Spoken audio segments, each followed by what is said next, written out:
Hello everyone, I am Nikita Gupta and we have started our unit 3rd chapter drug acting on congestive heart failure. Means कि वो drugs जो कि congestive heart failure के treatment में use की जाती हैं उन्हें हम इस चैप्टर में स्टडी करने वाले थे। तो अभी तक हमने पढ़ा है कि कंजस्टिव हार्ट फेलियर होता क्या है।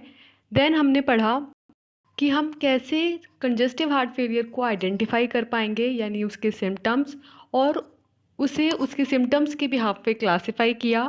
देन हमने हार्ट की फिजियोलॉजी देखी और देन हमने हार्ट की पैथोफिजियोलॉजी देखी। अब हमने ये देख लिया कि बेसिकली किस रीज़न की वजह से कंजस्टिव हार्ट फेलियर की जो कंडीशन है वो कोज हो रही है।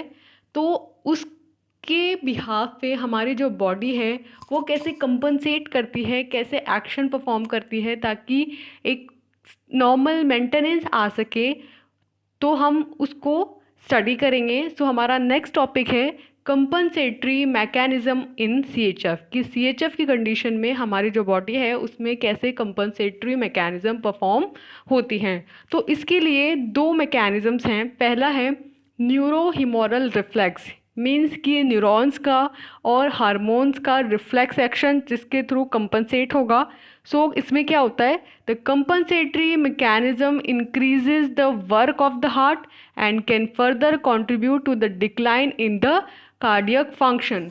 मीन्स कि ये जो कंपनसेटरी मैकेनिज्म है ये क्या करती है, जो वो हार्ट के वर्क होते हैं उसको इंक्रीज करती है एंड फर्दर कंट्रीब्यूट करती है कार्डियक फंक्शंस के डिक्लाइन को। मीन्स कि दो तरीके से काम करेगी। पहला तो क्योंकि हमारा हार्ट जो है वो प्रॉपरली फंक्शन नहीं कर पा रहा है तो हार्ट के प्रॉपर फंक्शनिंग के लिए को स्टिमुलेट करेंगी, इस तरीके के एक्शंस परफॉर्म करेंगे जिससे कि हार्ट जो है अपना प्रॉपरली फंक्शन परफॉर्म कर पाए। और सेकंड ये क्या करेगी, जो कार्डियक एक्टिविटीज़ है, कार्डियक फंक्शंस हैं, जो रोल प्ले करता है जिन चीज़ों में कार्डियक मसल्स उनको कंट्रीब्यूट करेंगी, उनको डिक्लाइन करेंगी। मीन्स कि वर्कलोड को तो कम करती हैं और एफिशिएंसी को बढ़ाती हैं। हार्ट के काम करने की एफिशिएंसी को तो बढ़ाएंगी लेकिन जो काम है उसे कम कर देंगी, क्योंकि इतना नहीं बढ़ा सकती हार्ट के फंक्शन को कि वो प्रॉपरली जो उसका पहले वाला एक्शन है वहाँ तक ले आए। तो थोड़ा सा तो हार्ट के फंक्शन को बढ़ाएगी और थोड़ा सा जो उसके फंक्शंस हैं जो उसे परफॉर्म करते हैं उसको कम कर देगी, यानी कि उसका जो वर्कलोड है उसे कम कर देंगी। तो इस तरीके से न्यूरोह्यूमोरल रिफ्लेक्स चलता है। इसमें दो सिस्टम्स वर्क करते हैं मेनली। पहला है सिंपैथेटिक नर्वस सिस्टम यानी SNS and second the renal angiotensin aldosterone system यानी कि RAS। तो ये दोनों सिस्टम्स जो है वो न्यूरोह्यूमोरल रिफ्लेक्स के लिए रिस्पॉन्सिबल हैं। सेकेंड जो कंपनसेटरी मैकेनिज्म है वो है मायोकार्डियल हाइपरट्रॉफी, यानी जो मायोकार्डियल सेल्स हैं उनमें क्या हो जाए, हाइपरट्रॉफी हो जाए, वो बढ़ जाए। So it is the most important intrinsic compensatory mechanism. ये एक इम्पॉर्टेंट इंट्रेंसिंग कंपनसेटरी मैकेनिज्म होती है जिसमें the increase in myocardial mass helps to maintenance performance in the face of pressure and volume overloaded। Means कि जब workload बढ़ जाता है, फेज ऑफ प्रेशर आती है और वॉल्यूम आता है, यानी कि जो वॉल्यूम है कार्डियक वॉल्यूम वो ओवरलोड हो रहा होता है, तो उस टाइम पे जो मायोकार्डियल सेल्स हैं उनका मास इंक्रीज कर के, यानी कि जैसे अभी एक जन काम कर रहा था तो अभी हाइपरट्रॉफी हो गई, यानी कि एक के जगह वहाँ पे कितने जन हैं काम करने के लिए, 5 जन हैं। तो 5 जन क्या करेंगे, उसी सिमिलर काम को पूरा करेंगे तो क्या होगी, परफॉर्मेंस बढ़ जाएगी। तो स्पेशली जब फेज ऑफ प्रेशर होता है या फेज ऑफ वॉल्यूम ओवरलोड होता है तो उस टाइम पे जो मायोकार्डियल मास होता है उसे इंक्रीज कर दिया जाता है ताकि जो परफॉर्मेंस है वो मेंटेन हो पाए। However after initial effect the hypertrophy geometry to ischemic changes। Means कि ये सिर्फ इनिशियल स्टेज में ही अपना जो फंक्शन है वो बेटर परफॉर्म करती है, क्योंकि हाइपरट्रॉफी की जो ज्योमेट्री होती है उसकी वजह से इस्चेमिक चेंजेस होते हैं एंड इम्पेयरमेंट ऑफ डिस्फेज filling and alteration in ventricular geometry. that is remodeling due to proliferation accelerated rate, leaving the remand myocardial cells subject to even greater overload.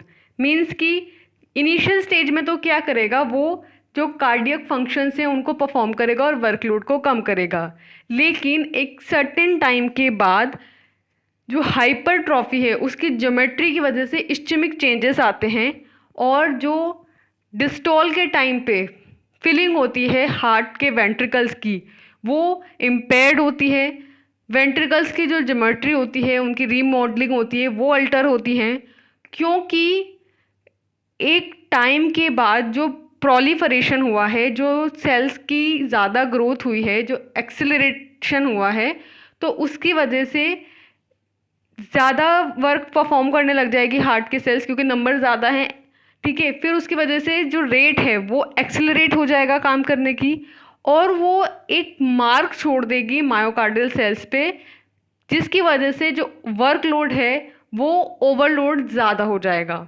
Means कि अगर हम इसको समझें तो हम ये कह सकते हैं इन शॉर्ट टर्म कि स्टार्टिंग में तो जब ज़्यादा सेल्स हैं वो ज़्यादा बेटरली परफॉर्म करेंगी, लेकिन बाद में उनकी भी डिमांड होगी ब्लड की और ऑक्सीजन की, और वो नहीं फुलफिल हो पाएगी। तो उसकी वजह से क्या होगा, ये जो मैकेनिज़्म है ये इतनी सुटेबल नहीं होती हैं। तो हमने कंपनसेटरी मैकेनिज़्म के अंदर दो मैकेनिज़्म देखा, पहला था न्यूरोहिमोरल रिफ्लक्स और सेकंड था मायोकार्डियल हाइपरट्रॉफी। तो यहाँ हमने CHF के बारे में एक जनरल हम पूरा एक माइंडसेट तैयार कर चुके हैं कि किस वजह से CHF हो रहा है और किस तरीके के एक्शंस हमारी बॉडी उसके रिस्पॉन्स में प्रोड्यूस करती है। लेकिन अगर फिर भी हमारी बॉडी के जो कंपनसेटरी मैकेनिज़्म हैं वो उस कंडीशन को डील नहीं कर पा रही है, उसको ट्रीट नहीं कर पा रही है, तो हमें वहाँ पर कुछ स्पेसिफिक ड्रग्स यूज़ करनी होंगी। और देन हम स्टडी कर रहे हैं उसके बिहाफ पे हमारा नेक्स्ट टॉपिक को, जो है drugs use to treat CHF, यानी कि वो ड्रग्स जो कि कंजेस्टिव हार्ट फेलियर के ट्रीटमेंट में यूज़ आएंगी। तो अब हमारा मेन जो टॉपिक है वो यहाँ से स्टार्ट होता है। So, drug management aims to provide symptomatic relief for the patient and also preventing further deterioration in cardiac function. Means कि अगर हम ड्रग्स की बात करें तो ड्रग्स का दो फंक्शन है। पहला तो जो भी सिम्टम्स प्रोड्यूस हो रहे हैं उस डिज़ीज़ के, उन डिज़ीज़ को रिलीफ करना, सिम्टोमेटिक रिलीफ प्रोवाइड करना, और दूसरा कि जो कार्डियक फंक्शंस नहीं हो पा रहे हैं, वो अफेक्ट हो रहे हैं, उनका जो जिस रीज़न की वजह से कार्डियक सेल्स प्रॉपरली फंक्शन नहीं कर पा रही है उसे प्रिवेंट करना। ये मैंने आपको स्टार्टिंग में भी कहा था कि हम जब भी कोई डिज़ीज़ को क्योर करते हैं तो हम दो तरीके से करते हैं। पहला सुपरफिशली, जिसमें हम उसके जो भी सिम्टम्स हमें दिखाई दे रहे होते हैं उनको क्योर करते हैं, और दूसरा इनर लेवल पे, जहाँ हम उस क्योर्स को जिस रीज़न की वजह से वो डिज़ीज़ हो रही है उसको ट्रीट करते हैं। तो वही यहाँ पे बताया है कि ड्रग मैनेजमेंट का जो एम है वो ये दोनों चीज़ें होती हैं। तो यहाँ हम बात करें CHF की, तो CHF के लिए जो ड्रग्स हैं उनमें पहली ड्रग्स आती हैं हमारी डायूरेटिक्स। सो कैसे परफॉर्म करेंगी हमारी डायूरेटिक्स CHF को? Diuretics are effective for treating and controlling fluid retention to reduce symptoms of congestion by reducing preload. Means कि ये जो डायूरेटिक्स हैं ये क्या करती हैं, ट्रीट करती हैं और कंट्रोल करती हैं फ्लूइड रिटेंशन को।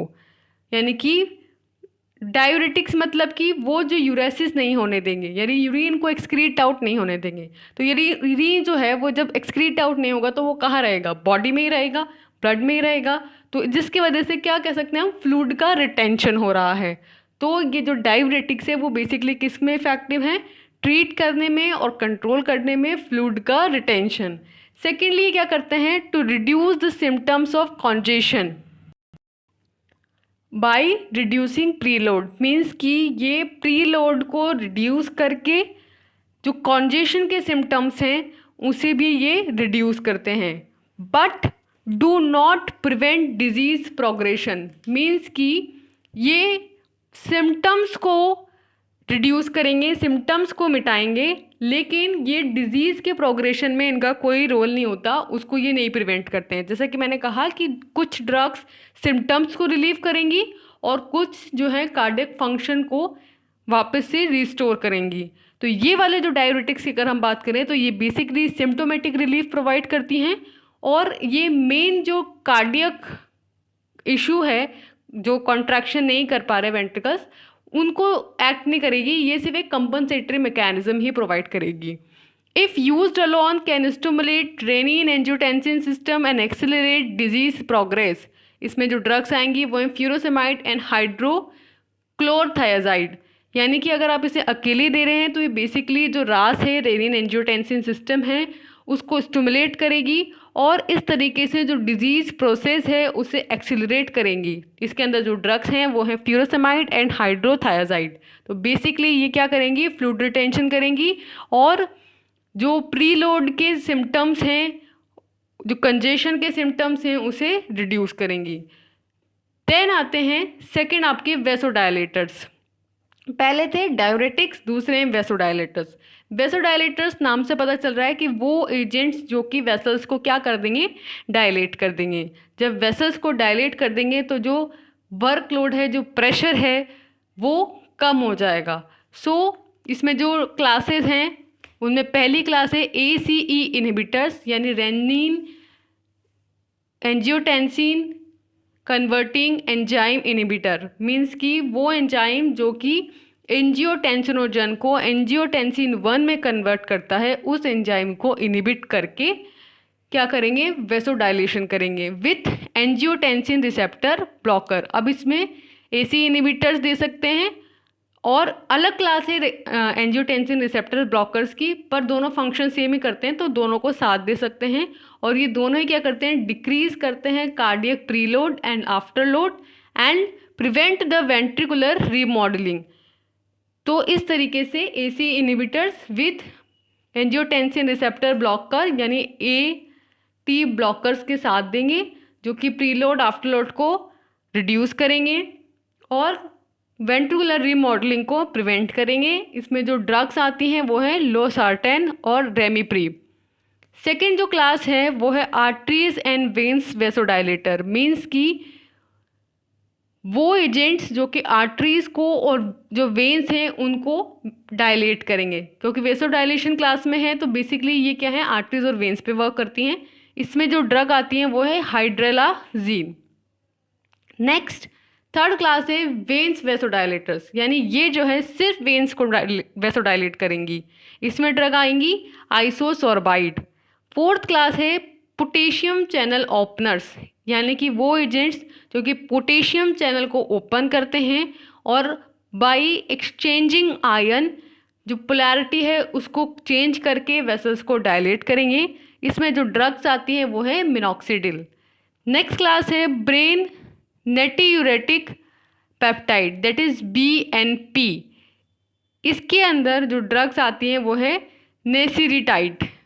और लास्ट इसके अंदर जो क्लास है वो है एंडोथिलीन एंटागोनिस्ट, यानी कि वो एजेंट्स जो कि एंडोथिलीन के अगेंस्ट वर्क करते हैं उनको बोलते हैं एंडोथिलीन एंटागोनिस्ट। इसमें ड्रग्स आती है बोसेंटेन एंड टेजोसेंटेन।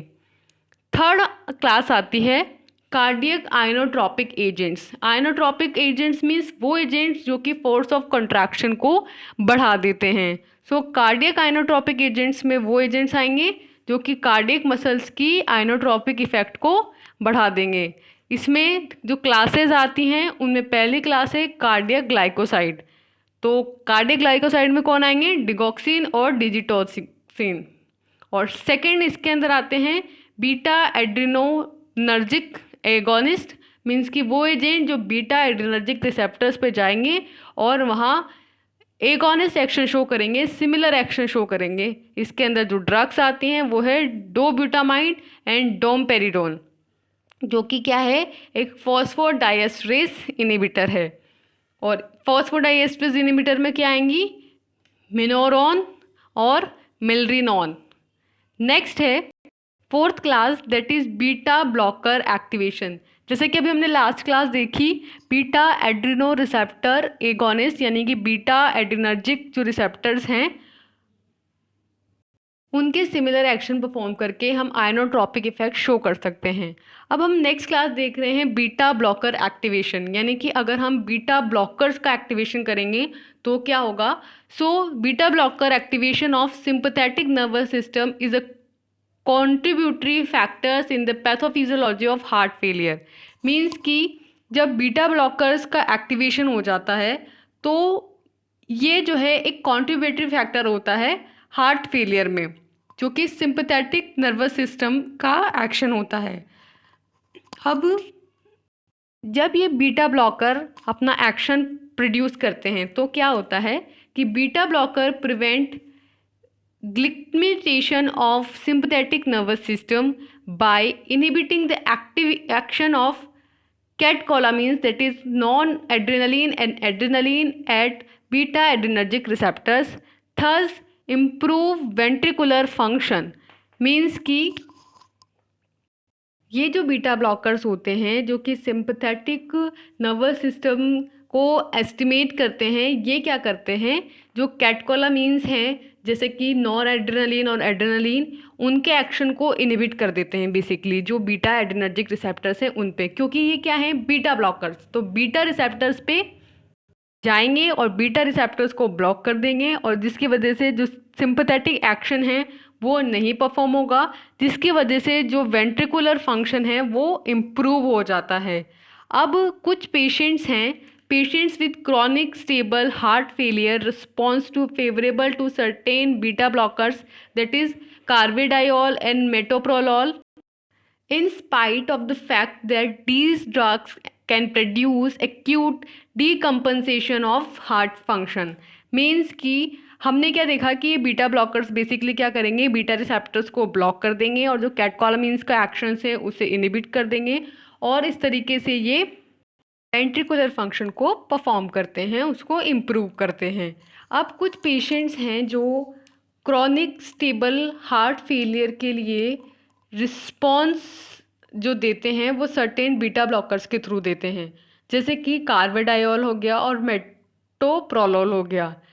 जबकि फैक्ट ये है कि ये जो ड्रग्स हैं ये एक्यूट डीकम्पनसेशन करती है कार्डियक फंक्शंस को, लेकिन फिर भी जो क्रॉनिक फेज में होते हैं, क्रॉनिक स्टेबल हार्ट फेलियर की फेज में होते हैं, वो इन ड्रग्स के लिए रिस्पॉन्स कर देते हैं।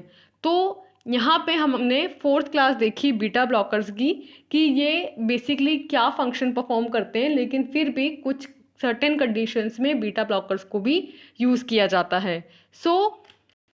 हमने यहाँ 4 क्लासेस देख ली हैं अभी तक। पहला डायूरेटिक्स, सेकेंड क्लास देखी हमने वेसोडाइलेटर्स एंड थर्ड क्लास देखी आइनोट्रॉपिक एजेंट्स जो फोर्स ऑफ कॉन्ट्रैक्शन को बढ़ा रहे थे, और फोर्थ क्लास देखी हमने बीटा ब्लॉकर्स। नेक्स्ट है हमारा कि ये जो बीटा ब्लॉकर्स है इनका क्या मैकेनिज्म ऑफ एक्शन है, ये किस तरीके से फंक्शन परफॉर्म करते हैं और रोल प्ले करते हैं CHF में। जब कार्डियक कॉन्ट्रैक्टिलिटी डिक्रीज होती है, यानी कि जो कार्डियक मसल्स हैं वो प्रॉपरली कॉन्ट्रैक्ट नहीं कर पाते हैं, उनकी कॉन्ट्रैक्टिलिटी डिक्रीज हो जाती है, तो उसकी वजह से पेरिफेरल परफ्यूज़न यानी कि जो पेरिफेरल ऑर्गन्स हैं उनमें जो ब्लड की सप्लाई है, उन ब्लड का परफ्यूज़न है वो डिक्रीज हो जाता है, क्योंकि कार्डियक जो सेल्स है वो पूरी तरीके से कॉन्ट्रैक्ट नहीं कर पाएगी, यानी कि पंप नहीं कर पाएगी, और जब पंपिंग एक्शन नहीं होगा तो परफ्यूज़न एक्शन नहीं होगा, जिसकी वजह से सिंपैथेटिक एक्टिवेशन होगा और सिंपैथेटिक एक्शन के रिजल्टेंट होता desensitisation of adrenergic system, apoptosis, necrosis, fibrosis and hypertrophy. लेकिन बीटा ब्लॉकर्स जाके इस पूरे एक्शन को क्या कर देते हैं, रोक देते हैं, और अगर ये सब होता तो क्या होता, कार्डियक रीमॉडलिंग होती और उससे फिर कंपनसेटरी मैकेनिज्म के थ्रू हार्ट को सिग्नल जाता कि भाई कार्डियक रीमॉडलिंग हो गई है, अब आप कॉन्ट्रैक्टिलिटी जो है इसको रोक दीजिए। लेकिन जो बीटा ब्लॉकर्स था उसने ये प्रोसेस नहीं होने दी, जिसकी वजह से ना तो नेक्रोसिस हुआ, ना एपोस्टोसिस हुआ, ना फाइब्रोसिस हुआ, ना हाइपरट्रॉफी हुई, और ना ही बीटा एड्रेनर्जिक सिस्टम का डिसेंसिटाइजेशन हुआ। तो इस तरीके से बीटा ब्लॉकर्स अपना एक्शन परफॉर्म करते हैं। सो आज के वीडियो लेक्चर को हम समराइज करें इन शॉर्ट, तो हमने आज पढ़ा कि फर्स्ट कंपनसेटरी मैकेनिज्म, कि कैसे जो हार्ट की मसल्स हैं वो उस कॉन्ट्रैक्टिलिटी को मेंटेन करने के लिए कंपनसेटरी मैकेनिज्म परफॉर्म करती हैं, जिसके अंदर हमने पहला देखा न्यूरोहिमोरल सिस्टम और दूसरा हमने देखा मायोकार्डियल हाइड्रोट्रॉफी। एंड देन हमने ड्रग्स की डिस्कशन किया कि कौन सी ड्रग्स हैं जो कि सीएचएफ के ट्रीटमेंट के लिए यूज़ की जाती है। तो उसमें हमने देखा पहला डायूरेटिक्स, दूसरा हमने देखा वेसोडाइलेटर्स, थर्ड हमने देखा आइनोट्रॉपिक एजेंट्स, एंड फोर्थ हमने देखा बीटा ब्लॉकर्स, और फाइनली हमने बीटा ब्लॉकर्स का मैकेनिज्म ऑफ एक्शन देखा। तो यहाँ हम इसको स्टॉप कर रहे हैं, एंड नेक्स्ट वीडियो लेक्चर में हम एक पर्टिकुलर क्लास की ड्रग्स लेंगे और उसको स्टडी करेंगे, उस पर्टिकुलर क्लास को पूरा स्टडी करेंगे। So for now, thank you and all the best.